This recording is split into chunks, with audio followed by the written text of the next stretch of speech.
ആ സമയത്ത് റസൂലുള്ളാഹി സ്വല്ലല്ലാഹു അലൈഹി വസല്ലം തങ്ങൾ ഫാത്തിമ ബീവിയോട് പറഞ്ഞ ഉത്തരം, ലാ കർബ അലാ ബീകി ബഅദൽ യൗം, ലാ കർബ അലാ ബീകി ബഅദൽ യൗം, ഇന്നേ ദിവസത്തിന് ശേഷം നിന്റെ ഉപ്പാക്കിന് വേദനകളില്ല. ഇത് അവസാനത്തെ വേദനയാണ്. ഒരു മുഅ്മിനായ മനുഷ്യനെ സംബന്ധിച്ച് മരണം അവന്റെ ദുനിയാവിലെ ജീവിതത്തിന്റെ അവസാനത്തെ വേദനയാണ്. അത് കഴിഞ്ഞാൽ അവന് വരാനുള്ളത് സുഖങ്ങളുടെ ലോകമാണ്. പിന്നെ അവന് വേദനകളില്ല. വേദനകളുടെ അവസാനമാണ് മരണം എന്നാണ് റസൂലുള്ളാഹി സ്വല്ലല്ലാഹു അലൈഹി വസല്ലം നമ്മളെ പഠിപ്പിച്ചത്. ലോകത്തെ മഹാന്മാരുടെ ജീവിത ചരിത്രം നമ്മൾ പരിശോധിക്കണം. കുറഞ്ഞ കാലം കൊണ്ട് വലിയ നേട്ടങ്ങൾ കൈവരിച്ചു കഴിഞ്ഞു. മഹാനായ സഅദ് ഇബ്നു മുആദ് റളിയല്ലാഹു അൻഹു, അതിൽ ഔസ് ഗോത്രത്തിന്റെ നേതാവാണ് സഅദ് ഇബ്നു മുആദ് റളിയല്ലാഹു അൻഹു. അദ്ദേഹം ഇസ്ലാമിലേക്ക് വരുന്നത് തന്റെ 30ാമത്തെ വയസ്സിലാണ്. നമ്മൾ മനസ്സിലാക്കേണ്ട കാര്യമാണ്. 30ാമത്തെ വയസ്സിലാണ് ഇസ്ലാമിലേക്ക് വന്നത്. പരിശുദ്ധ ഇസ്ലാമിന് വേണ്ടി ഷഹീദാകുന്നു 36ാമത്തെ വയസ്സിൽ. വെറും 6 വർഷത്തെ മുസ്ലിമായ ജീവിതം, ഈമാനികമായ ജീവിതം വെറും 6 കൊല്ലം. നമ്മളെപ്പോലെ 60 ഇല്ല, 50 ഇല്ല, 40 ഒന്നും കിട്ടിയിട്ടില്ല. വെറും 6 വർഷത്തെ ഈമാനിക ജീവിതം. പക്ഷേ അഷ്റഫുൽ ഖൽഖ് ത്വാഹ റസൂലുള്ളാഹി സ്വല്ലല്ലാഹു അലൈഹി വസല്ലം തങ്ങൾ പറഞ്ഞു, സഅദ് റളിയല്ലാഹു അൻഹു ലോകത്തോട് വിട പറഞ്ഞപ്പോ ഇത്തസൽ അർശു, അല്ലാഹുവിന്റെ ലോകത്തെ ഏറ്റവും വലിയ സൃഷ്ടിയായ അർശ് തരിച്ചുപോയി, കുലുങ്ങിപ്പോയി, പൊട്ടിക്കരഞ്ഞുപോയി എന്ന് റസൂലുള്ളാഹി സ്വല്ലല്ലാഹു. 6 കൊല്ലത്തെ ഈമാനിക ജീവിതം കൊണ്ട്, അദ്ദേഹത്തിന്റെ പരിശുദ്ധി കണ്ട് അള്ളാഹുവിന്റെ വാനലോകത്തെ ഏറ്റവും വലിയ സംവിധാനമായ അർശ്, അള്ളാഹുവിന്റെ ഏറ്റവും വലിയ സൃഷ്ടി അർശ് പോലും തരിച്ചു, കിടകിട വിറച്ചുപോയി എന്ന് റസൂലുള്ളാഹി സ്വല്ലല്ലാഹു. എന്തേ ഇത്രമാത്രം ചെയ്തത്? എന്തേ അദ്ദേഹം ഇത്രമാത്രം ചെയ്തത്? പരിശുദ്ധ ഇസ്ലാമിന് വേണ്ടി യുദ്ധക്കളങ്ങളിൽ കൃത്യമായിട്ട് പോരാടി എന്നതിലപ്പുറം പ്രവാചകരുടെ ഓരോ കർമ്മങ്ങൾ പ്രവാചകർ പറഞ്ഞത് കൃത്യമായിട്ട് പാലിച്ചു എന്നതാണ്. ഓരോ സന്ദർഭത്തില് ബദറില് റസൂലുള്ളാഹി സ്വല്ലല്ലാഹു അലൈഹി വസല്ലം തങ്ങളും അനുയായികളും ശത്രുക്കളോട് നേരിടാൻ വേണ്ടി ചെന്നപ്പോ 313 വളരെ കുറച്ചുള്ള ആയുധമൊന്നുമില്ല. അവിടെ എത്തിയപ്പോ സഹാബത്തിനോട് റസൂലുള്ളാഹി സ്വല്ലല്ലാഹു അലൈഹി വസല്ലം അഭിപ്രായം ചോദിച്ചു, നമ്മൾ യുദ്ധം ചെയ്യണോ തിരിച്ചു പോവണോ എന്ന്. മുഹാജിരീങ്ങളായ മക്കയിൽ നിന്നും ഹിജ്റ പോയ ആളുകൾ പറഞ്ഞു, റസൂലെ നമുക്ക് യുദ്ധം ചെയ്യാം, നമ്മളിതിന് തയ്യാറാണ്.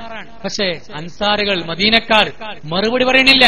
റസൂൽ വീണ്ടും ചോദിക്കാൻ, നിങ്ങളുടെ അഭിപ്രായം എനിക്കറിയണം.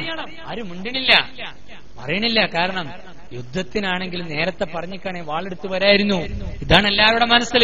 അപ്പോഴാണ് സഅദ് ഇബ്നു മുആദ് റളിയല്ലാഹു അൻഹു മുന്നോട്ട് പറഞ്ഞത്, അല്ലാഹുവിന്റെ റസൂലേ, ആ കാണുന്ന സമുദ്രത്തിലേക്കാണ് നിങ്ങൾ ഞങ്ങളെ കൂട്ടിക്കൊണ്ടുപോകുന്നെങ്കിലും ഞങ്ങൾ കൂടെ ഉണ്ടാകും റസൂലേ, നിങ്ങൾ ധൈര്യമായി മുന്നോട്ട് പോകണം. വേണ്ട സമയത്ത് വേണ്ട രീതിയിൽ പ്രവാചകർക്ക് പിന്തുണ നൽകി. പിന്നീട് അവിടുന്ന് അങ്ങോട്ട് ഉഹുദ് യുദ്ധത്തിൽ പ്രവാചകരുടെ കൂടെ എല്ലാ സഹകരണവും ചെയ്തു. ഖന്തഖ് യുദ്ധത്തിൽ മഹാനവരുടെ കാലിൽ ശത്രുക്കളുടെ ഭാഗത്ത് നിന്ന് വന്ന തറച്ച അമ്പ് കാരണമാണ് ലോകത്തോട് വിട പറയുന്നത്. പക്ഷെ മരിക്കുന്നതിന് മുമ്പ് ബനൂ ഖുറൈളക്കാരുമായുണ്ടായ സന്ധി കരാറ് തകർന്ന് അവരുമായിട്ടുള്ള പ്രശ്നത്തിൽ പരിഹാരം നിർദ്ദേശിച്ചത് മഹാനായ സഅദ് ഇബ്നു മുആദ് റളിയല്ലാഹു അൻഹു പ്രവാചകർക്ക് പരിഹാരം പറഞ്ഞു കൊടുത്തത്. അന്ന് ആ രാത്രിയാണ് അദ്ദേഹം ലോകത്തോട് വിട പറയുന്നത്. അന്ന് റസൂലുള്ളാഹി സ്വല്ലല്ലാഹു അലൈഹി വസല്ലം തങ്ങൾ ശക്തമായ മുറിവേറ്റ് രക്തം വാർന്നുകൊണ്ടിരിക്കുന്ന മഹാനവറുകളെ സന്ദർശിക്കാൻ വേണ്ടി രോഗ ശുശ്രൂഷയ്ക്ക് വേണ്ടി ഒരുക്കിയ ടെന്റിലേക്ക് ചെന്നു. കൂടെ അബൂബക്കർ സിദ്ദീഖ് റളിയല്ലാഹു അൻഹു, ഉമർ ഇബ്നു ഖത്താബ് റളിയല്ലാഹു അൻഹു കൂടെയുണ്ട്. എല്ലാവരും കടന്നു ചെന്നിട്ട് റസൂലുള്ളാഹി സ്വല്ലല്ലാഹു അലൈഹി വസല്ലം തങ്ങൾ ക്ഷീണിച്ചവശനായി മരണത്തോട് മല്ലിടുന്ന സഅദ് ഇബ്നു മുആദ് റളിയല്ലാഹു അൻഹുവിന്റെ പരിശുദ്ധമായ ശിരസ് തലയെടുത്തുകൊണ്ട് തലയെ മടിയിലേക്ക് എടുത്തു വെച്ചിട്ട് പറഞ്ഞു, അല്ലാഹുവേ, സഅദിന്റെ ആത്മാവിനെ നീ സ്വീകരിക്കണേ എന്ന് അല്ലാഹുവിന്റെ റസൂൽ പൊട്ടിക്കരഞ്ഞ് പറയുമ്പോ സിദ്ദീഖ് റളിയല്ലാഹു അൻഹു ഉമർ അല്ലാഹുവിനെ പിടിച്ചു നിൽക്കാൻ കഴിയാതെ പൊട്ടിക്കരയാൻ ആയിഷ ബീവി വിശദീകരിക്കുന്നു. രണ്ടുപേരും ഒരുപോലെ കരഞ്ഞുകൊണ്ടിരിക്കാൻ സഅദ് റളിയല്ലാഹു അൻഹു പ്രവാചകരുടെ പ്രാർത്ഥന കേട്ട് കണ്ണു തുറന്നിട്ട് പറഞ്ഞു, അസ്സലാമു അലൈക യാ റസൂലല്ലാഹ്, അല്ലാഹുവിന്റെ റസൂലേ, നിങ്ങൾക്ക് സലാമുണ്ട് എന്ന്. അപ്പോഴാണ് അറിയുന്നത് റസൂൽ വന്നതുമൊക്കെ. അങ്ങനെ മഹാനായ സഅദ് റളിയല്ലാഹു അൻഹു അന്ന് രാത്രിയും കഴിച്ചുകൂട്ടി. അന്ന് രാത്രി റസൂലുള്ളാഹി സ്വല്ലല്ലാഹു അലൈഹി വസല്ലം തങ്ങൾ ഉറങ്ങുന്ന സമയത്ത് മഹാനായ ജിബ്രീൽ അലൈഹി സ്വലാത്തു വസ്സലാം സ്വപ്നത്തിൽ വന്നിട്ട് റസൂലുള്ളാഹിനോട് ചോദിക്കാൻ, മൻ ആരാണ് ആ മനുഷ്യൻ? അയാളുടെ മരണത്തിൽ അള്ളാഹുവിന്റെ ഏറ്റവും വലിയ സൃഷ്ടിയായ അർശ് പോലും ധരിച്ചിട്ടുണ്ട്. ആരാണ് ആ മനുഷ്യൻ എന്ന ചോദ്യം കേട്ടപ്പോൾ റസൂലുള്ളാഹി സ്വല്ലല്ലാഹു അലൈഹി വസല്ലം തങ്ങൾ ഉറക്കിൽ നിന്ന് ഞെട്ടി ഉണർന്ന് ഉടുത്തിരുന്ന വസ്ത്രം വാരി ചുറ്റിയിട്ട് ഓടുകയാണ്. സഅദ് റളിയല്ലാഹു അൻഹു കിടത്തിയിരിക്കുന്ന ടെന്റിലേക്ക് ചെന്ന് നോക്കുമ്പോൾ അദ്ദേഹം ഈ ലോകത്തോട് വിട പറഞ്ഞിരുന്നു. ആ മനുഷ്യൻ ലോകത്തോട് വിട പറഞ്ഞ് മരിച്ചു പോകുമ്പോൾ അദ്ദേഹത്തിന്റെ ആത്മാവിനെ സ്വീകരിക്കാൻ അല്ലാഹുവിന്റെ വാനലോകം പൊട്ടിക്കരഞ്ഞു എന്ന് പറയുമ്പോൾ അതൊരു വല്ലാത്ത ജീവിതമാണ്. വെറും 6 വർഷത്തെ ജീവിതം. അങ്ങനെ എത്രയോ മഹാന്മാർ. ഇതൊക്കെ പഴയതാണ് നമുക്ക് പറയാമെങ്കിൽ മഹാനായ അബൂ ഹനീഫ റളിയല്ലാഹു അൻഹു ഹനഫി മദ്ഹബിന്റെ ഇമാമാണ്. അദ്ദേഹം ലോകത്തോട് വിളിച്ചു പറഞ്ഞൊരു സത്യമുണ്ട്. ഞാൻ നേരത്തെ പറഞ്ഞല്ലോ, അബൂ ഹനീഫ ഇമാം പറയുകയുണ്ടായി, ഞാൻ എന്റെ ജീവിതത്തിലെ 40 വർഷം തുടർച്ചയായിട്ട് ഇശാ നിസ്കരിച്ച അതേ വുദൂ കൊണ്ടാണ് സുബഹി നിസ്കരിച്ചത് എന്ന് മഹാനായ അബൂ ഹനീഫ റളിയല്ലാഹു അൻഹു. അങ്ങനെ പറയണമെങ്കിൽ കുറച്ച് ധൈര്യം വേണം. നാളെ അള്ളാന്റെ മുന്നിൽ പോയിട്ട് ധൈര്യസമേതം പറയാം, പടച്ചോനെ 40 കൊല്ലം ഇശാ നിസ്കരിച്ച അതേ വുദൂ കൊണ്ട് സുബഹി ഞാൻ നിസ്കരിച്ചിട്ടുണ്ട് എന്ന് പറയാമെങ്കിൽ 40 കൊല്ലാണ് തീർന്നു കിട്ടി. അതിനെക്കുറിച്ച് വർത്താനല്ല, അതെല്ലാം സമ്പൂർണമാണ്. ഇങ്ങനെ അവരൊക്കെ പറയുമ്പോ പാവപ്പെട്ട മുസ്ലിങ്ങളായ നമ്മൾ എന്ത് പറയും? ഫുട്ബോൾ കളി കണ്ടതോ, ക്രിക്കറ്റ് കണ്ടതോ പോരാ. അള്ളാഹു നമ്മുടെ ഏടിൽ എന്തെങ്കിലും ഒന്നും അള്ളാഹ്ക്ക് മുന്നിൽ സമ്മാനമായി സമർപ്പിക്കാൻ നമ്മൾ കരുതണം. എന്തെങ്കിലും ഒരു യാത്രക്ക് വേണ്ടി ഒരുങ്ങണം. ഒരു വലിയ യാത്രക്ക് വേണ്ടി തയ്യാറെടുക്കുന്നവരാണ് നമ്മൾ. പാരത്രിക ലോകമാകുന്ന നമ്മുടെ തറവാട്ടിലേക്ക് തിരിച്ചു പോകാൻ ഒരുങ്ങുന്നവരാണ്. പോകുന്നതിന് മുമ്പ് ആവശ്യമായ സാധനങ്ങൾ ലിസ്റ്റാക്കി നമ്മൾ തയ്യാറാക്കണം. അതാണ് നമ്മുടെ കർമ്മം. അതാണ് നമ്മൾ ചെയ്യേണ്ട ഏറ്റവും വലിയ ഉത്തരവാദിത്തം. മരിക്കുമ്പോ ഈമാനോടുകൂടി മരിക്കുകയും വേണം. കർമ്മങ്ങൾ നന്നായി ചെയ്യണം, നല്ല കർമ്മങ്ങൾ വർദ്ധിപ്പിക്കണം. എന്നിട്ട് ഈമാനോടുകൂടെ മരണപ്പെട്ട അള്ളാഹുവിന്റെ സന്തോഷത്തോടെ കൂടി സ്വർഗത്തിലേക്ക് പോകണം. അങ്ങനെ ഞാൻ പറഞ്ഞല്ലോ നേരത്തെ യാസീനെ കുറിച്ച് പറഞ്ഞു. ആ സൂറത്തില് ആ പറഞ്ഞ ആയത്തിന്റെ ശേഷം പറയുന്നുണ്ട്, സലാമുൻ ഖൗലൻ മിർ റബ്ബിർ റഹീം, സലാമുൻ ഖൗലൻ മിർ റബ്ബിർ റഹീം എന്നൊരായത്താണ് പിന്നെ വരുന്നത്. എന്താണ് അതുകൊണ്ട് ഉദ്ദേശം? ഇങ്ങനെ സ്വർഗീയ ലോകത്ത് മനുഷ്യൻ അള്ളാഹു നൽകിയ ആനന്ദങ്ങൾ, സുഖങ്ങൾ എല്ലാം ആസ്വദിച്ച് സന്തോഷത്തോടെ സ്വർഗത്തിൽ കഴിഞ്ഞു പോകുമ്പോഴാണ് അള്ളാഹു നേരിട്ട് മനുഷ്യന്റെ മുന്നിൽ വന്ന് അസ്സലാമു അലൈക്കും, അസ്സലാമു അലൈക്കും എന്ന് പറയുമ്പോൾ മനുഷ്യൻ അള്ളാഹുവിനെ നേരിട്ട് കാണുമ്പോൾ അതുവരെ അവന് സ്വർഗീയ ലോകത്ത് അനുഭവിച്ച എല്ലാ സുഖങ്ങളും ഒരൊറ്റ നിമിഷം അവന് മറന്നുപോകാൻ, എല്ലാം ഒന്നുമല്ല എന്നവന് തോന്നാൻ നേരെ അള്ളാഹുവിന് മുന്നിൽ കാണുമ്പോൾ. കാരണം മുഅ്മിനായ മനുഷ്യന് അള്ളാഹുവിനെ കാണാൻ ആഗ്രഹിച്ചിട്ടുണ്ടെങ്കിൽ അവൻ മറ്റെല്ലാം മറക്കും പടച്ചറബിനെ നേരിൽ കാണുമ്പോൾ. നിങ്ങൾക്കറിയില്ലേ, സാധാരണഗതിയിൽ ആദ്യമായിട്ട് ഹജ്ജിനോ ഉംറക്കോ പോകുന്ന മനുഷ്യൻ, ഹജ്ജ് കർമ്മത്തിനായിട്ട് പരിശുദ്ധ കഅബാലയത്തിന്റെ അടുത്തേക്ക് എത്തുമ്പോൾ, മക്കയിൽ പ്രവേശിച്ച് കഅബാലയത്തിന്റെ അടുത്തേക്ക് നീങ്ങുമ്പോൾ അങ്ങ് അകലെ ദൂരെ പരിശുദ്ധമായ കഅബാലയം കണ്ണോടെ കാണുമ്പോൾ യഥാർത്ഥ മുസ്ലിം ആണെങ്കിൽ, മുഅ്മിനാണെങ്കിൽ അവന്റെ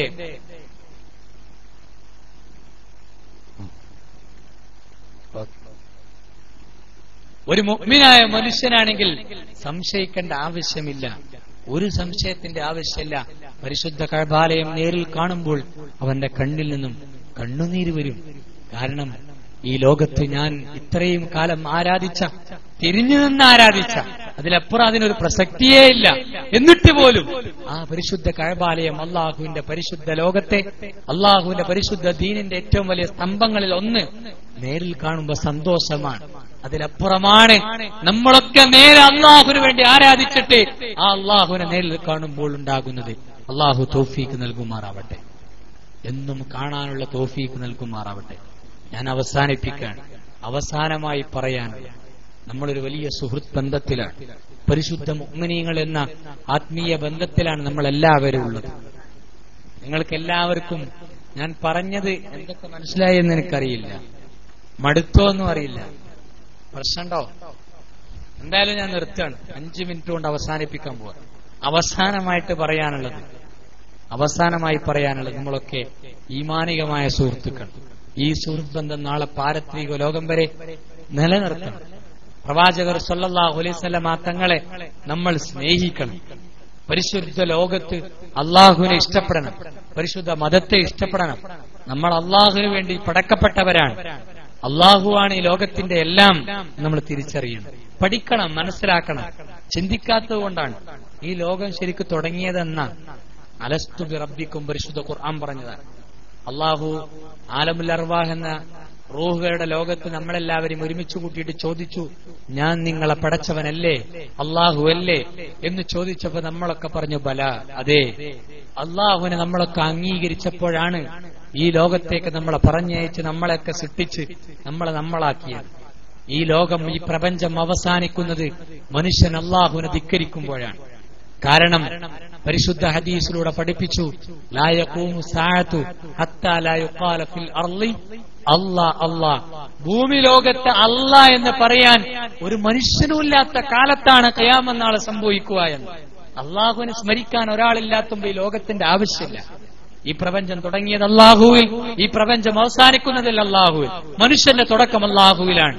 കാരണം നമ്മളൊക്കെ ഭൂമി ലോകത്തേക്ക് പറന്ന് വീണിട്ട് ആദ്യമായിട്ട് പരിശുദ്ധ ഇസ്ലാം ഒരു കുട്ടിയെ കാതിലൂടെ കേൾപ്പിക്കാൻ പറഞ്ഞത് അല്ലാഹു അക്ബർ എന്ന പരിശുദ്ധ ബാങ്കിന്റെ ആദ്യത്തെ കലിമത്താണ്.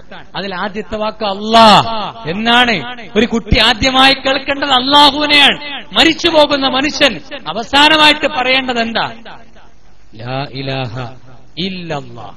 അതിൽ അവസാനത്തെ വാക്യത ഇല്ലല്ലാഹ്, അല്ലാഹ് എന്നാണ്. ഒരു മനുഷ്യന്റെ തുടക്കവും ഒടുക്കവും അല്ലാഹുവിലാണ്. പ്രപഞ്ചത്തിന്റെ തുടക്കവും ഒടുക്കവും അല്ലാഹുവിലാണ്. അപ്പോൾ നമ്മൾ ജീവിതം മുഴുവൻ അല്ലാഹുവിനുള്ളതാണ് എന്ന ചിന്ത നമ്മുടെ മനസ്സിലുണ്ടാവണം. ആ ഒരു ചിന്ത മറന്നു പോവാൻ പാടില്ല. എപ്പോഴും ഈ സുഹൃത്ത് ബന്ധം നിലനിർത്തണം. ഇനിയും ഇതുപോലെ പരിപാടികൾക്ക് വിളിക്കുമ്പോ നമ്മൾ വരണം. കാരണം ഇതൊരു നല്ല സുന്ദരമായ സദസ്സാണ്. പ്രവാചകർ സല്ലല്ലാഹു അലൈഹി വസല്ലം തങ്ങളുടെ സഹാബത്തൊക്കെ പറയാറുണ്ട്, തആലൂ നുഅ്മിനു സഅ, എല്ലാവരും ഒന്ന് വരി, നമുക്ക് കുറച്ചേരം ഇരുന്ന് ഒരു ഈമാനികമായ ആവേശം കൊണ്ട് തിരിച്ചു പോകാം എന്ന് സാധാരണ പറയാറുണ്ട്. അങ്ങനെ അവരെല്ലാവർക്കും കൂടിയിരുന്ന് അങ്ങോട്ടും ഇങ്ങോട്ടും ഒരു ഈമാനികമായ ആവേശം പങ്കുവെച്ച് തിരിച്ചു പോകും. ഇത് ആവശ്യമാണ്. കാരണം ഈ ലോകത്ത് ജീവിക്കുമ്പോൾ തിന്മകളാണ് കാണുന്നത്. അങ്ങോട്ട് തിരിഞ്ഞാൽ അവിടെ പ്രശ്നം, ഇവിടെ പ്രശ്നം, എല്ലായിടത്തും തിന്മകൾ മനുഷ്യനെ ആകർഷിച്ചുകൊണ്ടിരിക്കുകയാണ്. അവിടെ നമ്മുടെ ഫാഷനും സംസ്കാരവും എല്ലാം നമ്മളെ തിന്മയിലേക്ക് നയിച്ചുകൊണ്ടിരിക്കാൻ. അപ്പൊ നമ്മൾ എന്തായാലും ഈ ലോകത്ത് ജീവിക്കുമ്പോൾ അതിൽ നിന്നൊക്കെ മാറണമെങ്കിൽ ചെറിയ രീതിയിലെങ്കിലും ഈമാനികമായ ആവേശം ഇടക്കിടക്ക് ഒരു ഓർമ്മപ്പെടുത്തൽ ആവശ്യമാണ്. അതിനുവേണ്ടി ഇതുപോലുള്ള സദസ്സുകൾ നമ്മൾ കൂടണം, സംഗമിക്കണം. പറഞ്ഞല്ലോ എന്റെ പ്രിയപ്പെട്ട ചെറുപ്പക്കാരെ, ഏത് ഫാഷനും നമ്മുടെ ചെറുപ്പക്കാരോടും എല്ലാവരോടും പറയാം, നമ്മുടെ മക്കളെ വളർത്തുന്നത് മുതൽ ഒക്കെ നമ്മൾ ശ്രദ്ധിക്കേണ്ടതുണ്ട്. ഇസ്ലാമിക വേഷവിധാനം നമ്മൾ ആലോചിക്കുക. നമ്മളൊക്കെ കണ്ട് തുടക്കം പറഞ്ഞു വെച്ച അത് മുതൽ ആലോചിക്കുമ്പോൾ മനസ്സിലാവും, നമ്മളൊക്കെ കണ്ടിട്ട് ഏതെങ്കിലും ഒരാൾ ഇസ്ലാമിലേക്ക് വരുമോ? ഇബാദിന്റെ പ്രവർത്തനവുമായി മുന്നോട്ട് പോകുമ്പോൾ പല അനുഭവങ്ങൾ ഉണ്ടാവാറുണ്ട്. അതുപോലെ ഒരാൾ ഇസ്ലാമിലേക്ക് വന്ന് അയാളോട് കാരണം ചോദിച്ചപ്പോ ആ മനുഷ്യൻ പറയാൻ, എന്റെ നാട്ടിലെ ഖാദറാജി മുസ്ലിമാണ്, എന്റെ നാട്ടിലെ ഖാദറാജി മുസ്ലിമാണ്, ഞാനതുകൊണ്ട് മുസ്ലിമാണ്. ഇതാണ് അതിന് കാരണം പറഞ്ഞു. ഒരാൾ മുസ്ലിം ആവാനുള്ള കാരണം. അങ്ങനെ നമ്മളെക്കുറിച്ച് എന്റെ ഈ മുട്ടിപ്പാലത്തെ ഇന്നാള് മുസ്ലിമാണ്, അതുകൊണ്ട് ഞാനും മുസ്ലിമാണ് എന്നൊരു അമുസ്ലിം നമ്മളെക്കുറിച്ച് പറയോ? ഇസ്ലാമിക സമൂഹം മുസ്ലിങ്ങളാണ് നമ്മളൊക്കെ. പക്ഷെ നമ്മുടെ വേഷം, വിധാനം, സംസ്കാരം ഒക്കെ അന്യമായി പോയി, മറ്റുള്ള പാശ്ചാത്യ സംസ്കാരമായി പോയി. അതുകൊണ്ട് എന്തുണ്ടായി? ഇസ്ലാമിനെ നമ്മൾ രണ്ടാം നമ്പറായി കണ്ടു. പാടില്ല, ഒരിക്കലും പാടില്ല. പരിശുദ്ധ ദീൻ എതിർത്തതിനെ നമ്മൾ വെടിയണം, ഒഴിവാക്കണം. ഏത് ഫാഷനും ഉപയോഗിക്കാം, ആവാം. പക്ഷെ ഞെരിയാണിന്റെ താഴത്തേക്ക് ഇറങ്ങിയാൽ ആ ഫാഷൻ നമുക്ക് പറ്റൂല. ഇന്ന് ഞാനിത് സംസാരിക്കുമ്പോ ഫാഷൻ ഞെരിയാന്റെ മേലെ, ചെറുപ്പക്കാർക്ക് മനസ്സിലാവുമല്ലോ. ഇപ്പൊ ഞെരിയാന്റെ മേലുള്ള പാന്റാണ് ഫാഷൻ. അതൊരിക്കലും ഇസ്ലാമിനോട് താല്പര്യം ഉണ്ടായതുകൊണ്ടല്ല, മറിച്ച് അതെന്തുകൊണ്ടാണ്? അത് ഇന്നത്തെ ഫാഷൻ അതായതുകൊണ്ടാണ്. അങ്ങനെയല്ല വേണ്ടത്. ഫാഷനേക്കാളൊക്കെ വലുത് എന്റെ മതമാണ് എന്ന് നമ്മൾ വിശ്വസിച്ച അതാ വലുത്. അതാണ് നമ്മൾ ചെയ്യേണ്ടത്. ഏത് ഫാഷൻ ഇടുമ്പോഴും ഈ വസ്ത്രത്തിന്റെ കാര്യത്തിൽ ഞെരിയാണിക്ക് താഴെ പോയാൽ പ്രവാചകർ പറഞ്ഞല്ലോ, ലാ യൻദുറുല്ലാഹ്, അള്ള ഖിയാമത്ത് നാളിൽ അവനെ മെയിൻ ചെയ്യൂല, അവനെ ശ്രദ്ധിക്കൂല, അവനെ നോക്കുക പോലുമില്ല എന്ന് അള്ളാഹു കാത്തിരക്ഷിക്കട്ടെ. നമ്മുടെ ചെറിയ മക്കളെ മുതൽ വളർത്തിക്കൊണ്ടും വരുമ്പോൾ ശ്രദ്ധിക്കണം. എല്ലാം ആഭാസങ്ങളാ കാണുന്നത്. സാധാരണ സ്ത്രീകളെ കണ്ടിട്ടില്ലേ? നമ്മളെ വീട്ടിലൊക്കെ പെങ്ങന്മാര്, ഉമ്മമാര് വീട്ടിൽ നിന്ന് ഇറങ്ങുമ്പോ രസകരമായ കാഴ്ചകളാ ലോകത്ത് കാണുന്നത്.